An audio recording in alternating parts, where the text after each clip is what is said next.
Welcome to HCT RAH, Real Access Hale. I'm here today with Mr. Shane Steele, our sound designer, so that we can do part 2 of sound design at Hale Center Theater. Shane is holding the camera for me. Hey Shane! And he is going to show you around what happens when we take all of those sound effects and bring them from the sound studio to the theater itself. That's done basically just 1 week before the performance. So Shane, take it away. Thank you, Michael. Hello. We work in a program called QLab, and so I bring the show into this new space, all the sound effects and the files. I put them onto a Mac Mini. We have 2 Mac Minis here, a primary and a secondary Mac Mini, so that we can run a redundant show. In case one of those computers fails, we jump over to the backup computer and we've still got sound going. Anyway, so we bring all those sound effects in, and then it's my job to make sure that those sound effects that I thought sounded good in the other room still sound good in this room and in this space. And so all the things that I envisioned sounding like in this space, we tweak the volume levels and we make it sound better here. So anyway, this is our total setup. We've got our microphone receiver rack here with some other radio frequency receivers, RF stuff, the Mac Minis. We've got our Yamaha CL5 that we run the show on. We run all of our microphone inputs back into these remote racks here, and we're sending the signal back to the CL5.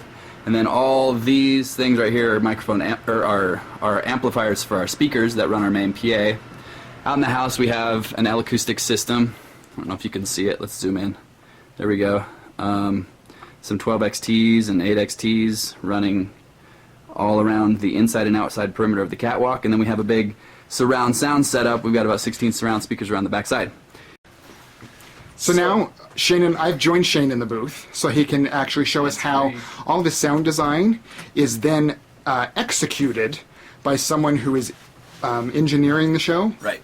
Mixing the show, is that the right words? A soundboard operator comes in. Great. So I don't run every single show. That would get a little bit crazy because we do shows every day. Christmas Carol, 2 shows a day, every day.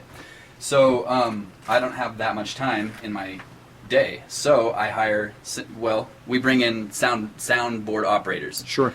So I have to make the show replicatable, not only by me, because I know exactly how I want it to sound and how the sound effects should play out, when they should play, how they should play.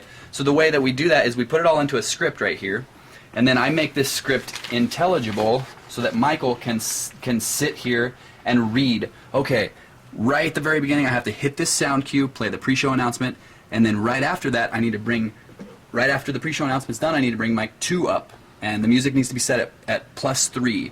And then as soon as Dickens is finished this line, December 1843, boom, you hit the sound cue for good Christians, now rejoice. And anyway, so and bring up more mics. And more mics and more music, and so you go through, and we're going to play through the Marley sequence. I'll read the sound some cues without the effects on the vocals. So here's Shane Steele as Jacob Marley. Ebenezer Scrooge! Who's that? Ebenezer Scrooge! Come out then, but be warned, be warned. What do you want from me? Much, Ebenezer Scrooge. Who are you? Ask me who I was. Ebenezer Scrooge! Who's there? Ebenezer Scrooge! Ebenezer Scrooge! Much, Ebenezer Scrooge.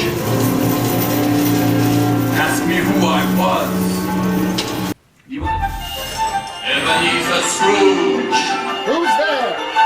Ebenezer Scrooge! Ebenezer Scrooge! What do you want? Much, Ebenezer. Ask me who I was. In life, I was your father, Jacob Marley. Very cool. Sound design is all about hearing and in putting yourself in the position of the listener and imagining what they're hearing and what they're feeling. And that's how you make good sound design. You can go through all the theories, but until you actually start listening and feeling how it actually is, it doesn't mean anything.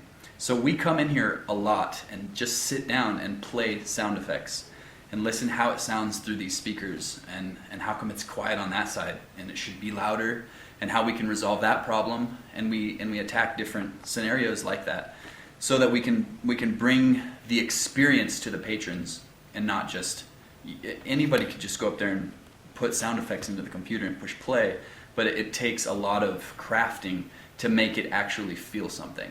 Sure. To make the patrons feel something. And I think unlike some of our other behind the scenes videos, people need to actually come and experience this live. Oh, for sure. Because what they're hearing right now is through the cheap microphone on our camera, Right. and then out there, less expensive computer speakers probably, and all that combined really does disservice to sound design in a live space. Right. Yeah, you definitely have to come here to experience. I'm not saying come, but do come. But you have to be here to experience this. And it's really magical. We've got one sequence where Past is standing right there, and the music builds and the vibrations in the room start to shake until you question whether the sound designer was sane or not. Because it gets so loud, you're like, I either need to plug my ears or leave because I'm going to explode soon. And then it stops right at that point of it was just about to be too loud, and this silence falls, and the smoke comes up and she disappears, and the lights and the sound and the stage make for this experience it's magical. But you have to be here to see that and hear that and feel it. But it really makes sound design worth it and very cool. Very cool. So come and check out what we do at Hale Center Theater. Thanks, Shane. Bye, guys.